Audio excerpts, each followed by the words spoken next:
Vermont state and federal prosecutors working to curb child porn in the state. A recent investigation resulted in 8 men arrested. Local 22's Spencer Conlon joins us now live in the newsroom. Spencer, how were these people identified?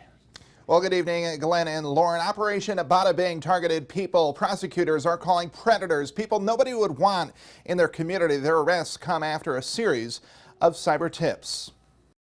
They're all horrific. They're all disturbing. This depicts violence against infants, against toddlers. Vermont Attorney General T.J. Donovan detailing the cases against 25-year-old Richard Weston of Huntington, 29-year-old Uriah Shows of Middlebury, 37-year-old Frank Farley of Rutland, and 58-year-old Bernard Tanker of Colchester. But I want to be clear about one thing. This is not pornography.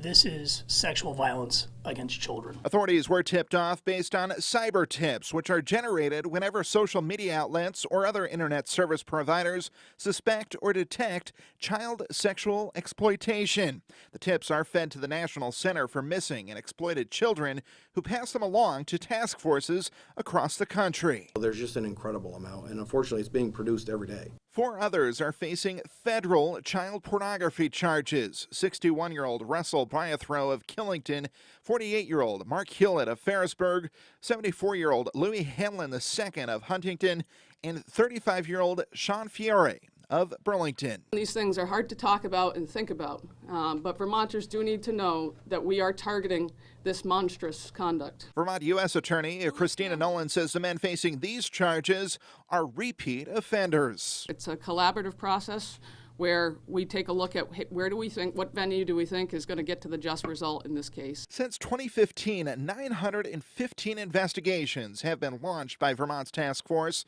as a result of 834 cyber tips. We've located dozens of kids in Vermont that were being abused right here that weren't crying out for help. Only 2 people make up the task force, which is helping investigate millions of images and videos online right now. These guys are the heroes of our state. These men, some of which are being held on bail, will have their day in court in the coming weeks. Live in the newsroom tonight, Spencer Conlon, Local 22 News.